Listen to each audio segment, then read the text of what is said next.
Sup lads, it's your boy Bandana-Boi, and Spain versus Saudi ends in Spain taking the win 4-0. This is the first game that Yamal plays, and Spain drew their last game against Cape Verde.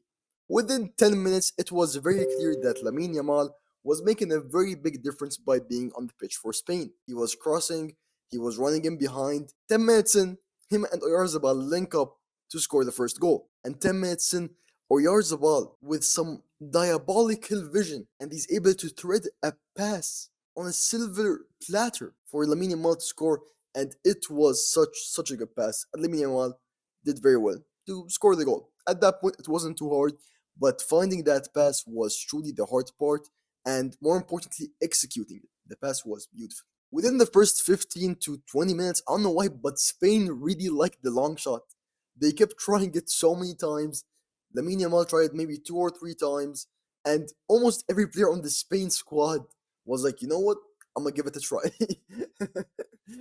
It was kind of fun to see, and they didn't actually score any long shots, even though they took so many. And then the main story of this game was truly just Saudi had really bad coverage on the defensive end. They weren't defending well at all, and they just weren't marking their men. That was their biggest issue. The defenders were leaving the attackers on an island by themselves to do whatever they wanted. Almost every single goal, except maybe the first goal, since that was a pretty good like running behind from Lamine Yamal. Almost every single goal was just because Saudi were thinking about something else. The second goal, I think it was kind of like the first one. Oyarzabal was just by himself.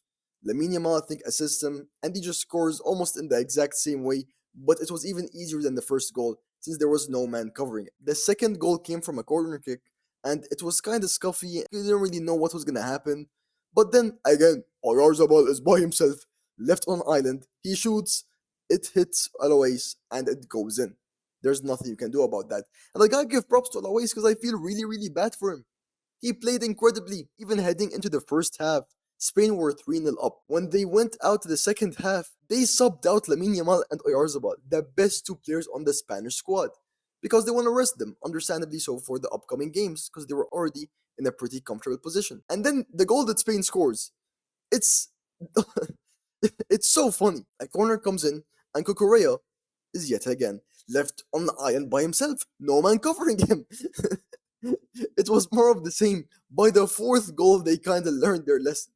But even then, four goals is a bit too many for it to take you to learn your lesson. Alois saves it, but it rebounds off a Saudi defender and goes in.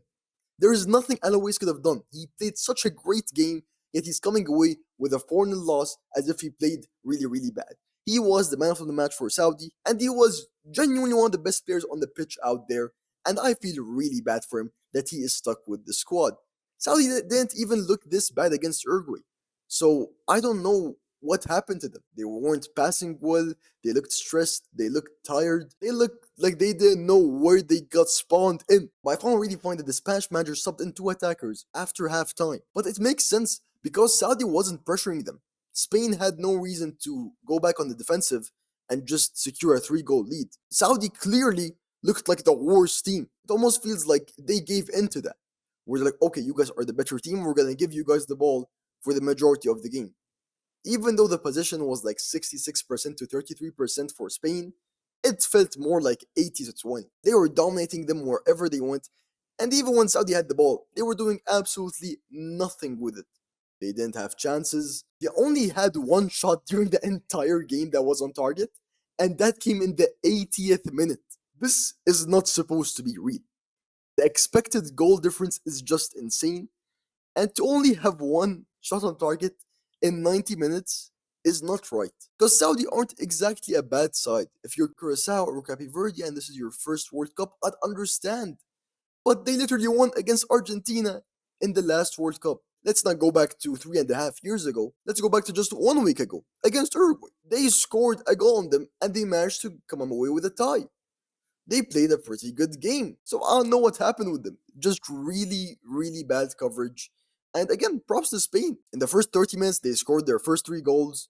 And then at that point, I don't blame them. The second half was really boring. I don't blame Spain, but I do blame Saudi. Spain were 3-0 up already.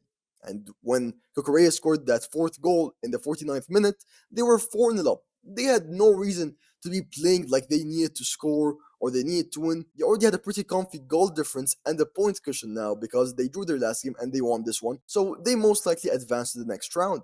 Even if they get a draw now against Uruguay, they're advancing, if not win, because Uruguay haven't been looking too good. But Saudi, what were they doing? They didn't look driven at all during the second half, and they should have been. You are down 4-0 at that point. They didn't even get a goal of honor. It almost seems like they just accepted their fate and they were just passing the ball at the back.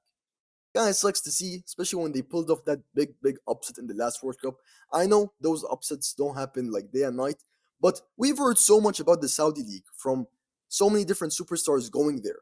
Whether it was Ronaldo, Kessié, that league truly has evolved in the last 4 years because of all the foreigners that have went there. So you would expect that the Saudi players would also learn from that, since most of their players are playing in the Saudi League with these foreigners on their teams. But unfortunately, that wasn't the case. Again, I don't want to blame the manager or the players, but I truly expected a bit better than this. And then in the 91st minute, Ferran Torres scores a goal. He was clearly offside, and I don't know why, but the referee wasted 2 or 3 minutes of additional time just checking the VAR. I don't know why he didn't check it himself. Like he was talking with the assistant referees instead of checking the VAR monitor himself. Anyway, I wasn't really upset because no team was doing anything. I wish there was no additional time. With that being said, lads, tell me what y'all think. Don't forget to like, comment, subscribe. I appreciate y'all. I love y'all. And that's all from me.